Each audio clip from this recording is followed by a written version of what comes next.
বুবু, শুধু যাও দিতে তো কেমন লাগছে? একটা ডিম ভাজি করে দেবো? না না, ডাক্তারে বলে দিয়েছে 24 ঘন্টার মধ্যে কোনো তেল মশলা খাবার খাওয়া যাবে না। এই বেলাটা কষ্ট করে খা, রাত্রে ভালো খাবার করে দেবো। চাই শেষ পর্বে সেই মুহূর্তটি মনে আছে যখন গল্পটি এমন এক জায়গায় এসে দাঁড়িয়েছিল যেখানে মনে হচ্ছিল সবকিছু একসাথে ভেঙে পড়ে যাচ্ছে। দর্শকরা তখনই বুঝতে পেরেছিলেন যে সামনে বড় কিছু ঘটতে চলেছে, কিন্তু ঠিক কি ঘটবে সেটা কেউই পুরোপুরি বুঝতে পারেনি। এই কারণেই এখন সবাই অপেক্ষা করছে নতুন পর্বের জন্য। আমি জানি আপনারা সবাই জানতে চান পরের পর্বে কি হতে যাচ্ছে। যারা আমাদের চ্যানেলের নিয়মিত দর্শক তারা জানেন আমরা সব সময় সবার আগে তোমাকেই চাই নাটকের নতুন গল্প নিয়ে হাজির হই।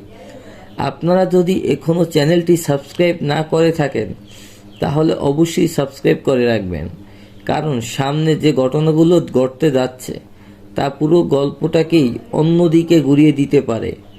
নতুন পর্বে দেখা যাবে দীর্ঘদিন ধরে লুকিয়ে থাকা কিছু সত্য ধীরে ধীরে সামনে আসতে শুরু করেছে।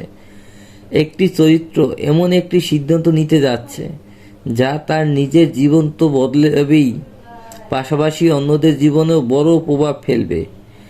এদিকে গল্পের আরেকটি গুরুত্বপূর্ণ চরিত্র এমন একটি সত্য জানতে পারে যা তাকে ভেঙে দিতে পারে। ভালোবাসা আর বিশ্বাসের মধ্যে শুরু হবে এক নতুন লড়াই, আর সেই লড়াইয়ের মাঝেই এমন একটি ঘটনা ঘটতে পারে যা পুরো গল্পের মোড় ঘুরিয়ে দেবে। নতুন পর্বটি হতে যাচ্ছে আবেগ, রহস্য এবং নাটকীয়তায় ভরপুর। তবে কপিরাইট সমস্যার কারণে আমরা অনেক সময় নাটকের ভিডিও সরাসরি আপলোড করতে পারি না, তাই আজ সন্ধ্যায় আমরা এই নতুন পর্বের সম্পূর্ণ গল্প এবং গুরুত্বপূর্ণ মুহূর্তগুলো আপনাদের সামনে তুলে ধরব। আপনারা যদি দ্রুত নতুন আপডেট চান তাহলে অবশ্যই কমেন্টে জানাবেন। আপনাদের কমেন্ট এবং সাপোর্টই আমাদের দ্রুত নতুন পর্বের আপডেট দিতে উৎসাহ দেয়।